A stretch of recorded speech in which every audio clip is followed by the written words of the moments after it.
Now here in 6 verses, we have had given to us, actually, we have 3 more verses coming up, 7 through 9.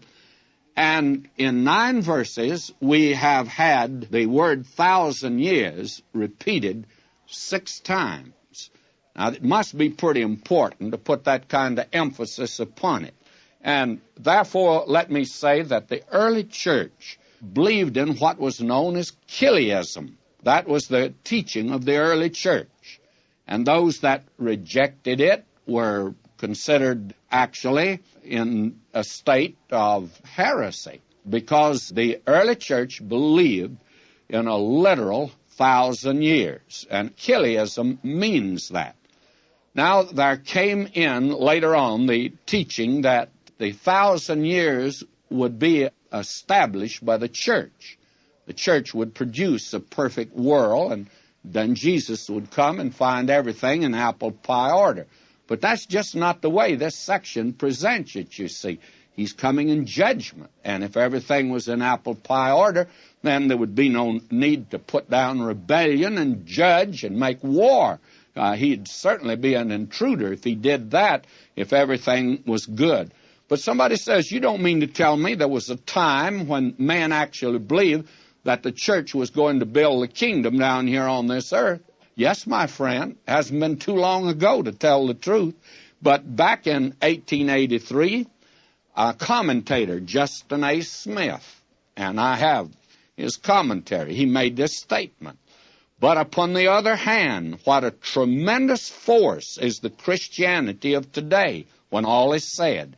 Is it conceivable that this auspicious power, which is so rapidly taking possession of the wide earth, can dwindle into that imbecility which some millenarians appear to predict for it?" You see, back in 1883, this was said.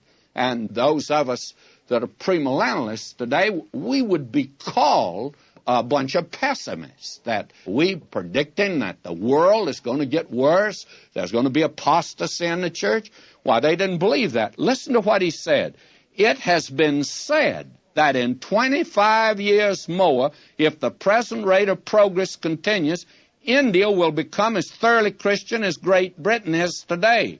But look at Great Britain today. It's as bad off as India is. Now, there will be 30 millions of Christians in China, and Japan will be as fully Christianized as America is now. The old systems, they tell us, are honeycombed through and through by Christian influence. It looks as if a day may soon come when these systems, struck by vigorous blows, will fall in tremendous collapse. Meantime, every weapon formed against Christianity breaks in the hand that holds it. Already the Lord's right hand hath gotten him victory. Oh boy, did they talk brave in those days. They don't talk that way today. And Naville, in his book, The Problem of Evil, made this statement: "The civilization of Europe, or to call it by its true name, which it derives from its origin, the Christian civilization, is visibly making the conquest of the world. Its triumph is only a matter of time. No one doubts it." Well, brother, there are quite a few that doubt it today. In fact, the so-called European civilization, or Christian civilization, is going down the drink and has largely disappeared already. Now, these folk, they belittled this 20th chapter of Revelation. And even a man as great as Dr. Warfield, and you must understand, I was brought up under his system, and I respect him a great deal. I consider him the greatest scholar, probably, that this generation has produced, that is, this century, I should probably say.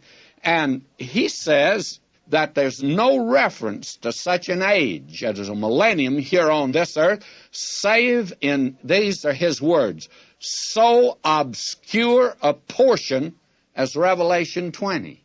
May I say to you, he pays no attention to all of the Old Testament where God made a covenant that he would establish this kingdom on the earth and it would be one in David's line. He totally ignored that. And a man like Dr. Roth years ago said, our key does not open. The right key is lost. Until we are put in possession of it again, our exposition will never succeed. The system of biblical ideas is not that of our school at all. And I was educated in the South, and another honored theologian of the South, of the past, Dr. R.L. Dabney, said, in speaking with a student who had got a hold of a premillennial book, he was so enthusiastic about it that he talked to Dr. Dabney and told him about it, and Dr. Dabney, the great scholar that he was, said, probably you were right. I never looked into the subject.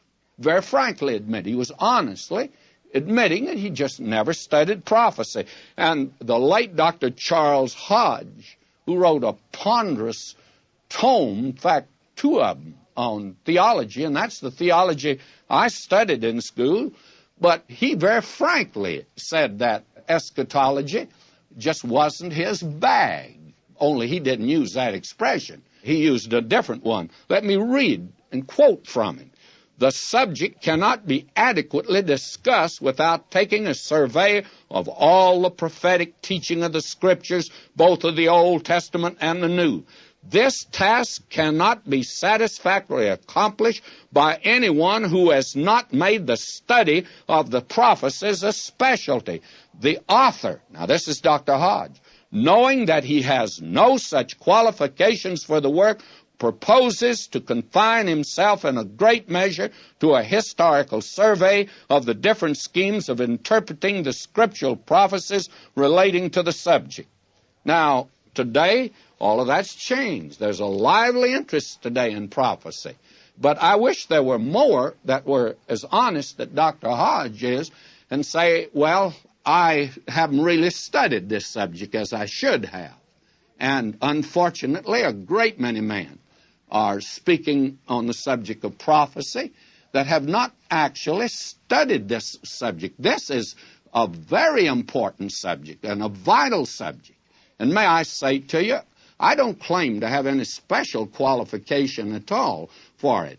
I have studied it for 40 years, and I have given a great deal of attention to it. I was asked one time when I was pastoring downtown Los Angeles why I spoke so much on prophecy. Well, I said everybody else is ignoring it, and that was several years ago now. And I'm trying to make up for all of them. And I'm trying to put a great emphasis on it because I have always considered it important. But I think it's dangerous today that many are edging up to this matter of setting dates for the rapture of the church. And I don't think you can do that. I think that that is absolutely a dateless time. It may be tomorrow, but it may not be tomorrow. And it may not is just about as certain as it may. And so we need to recognize that we're in a period where we're not given dates, but we are seeing the setting of a stage. And I do not know what God has in mind for the future, but I do know that He sure has things in position. And I can say again with Dr. Bill Anderson, I sure wish the Lord, now that He's got things in position, would come on, because I'd hate for Him to have to go to all the trouble to get it back in position again. Well, I don't know that He will. Now I'm going to read this section because, very frankly, this matter of, as it was in the early church, Chiliasm, is millenarianism today. And you're either pre or post or amillennial, as we have said. This is actually the great dividing line today among Bible expositors. There's no question about that. But it ought not to make us ugly with each other and call each other names and that sort of thing. If you disagree with me and accept one of these other positions, you're in good company. Some of the finest men I've known hold a different viewpoint than I do. But now, of course, if you want to be right, you'd want to go along with me, I'm sure.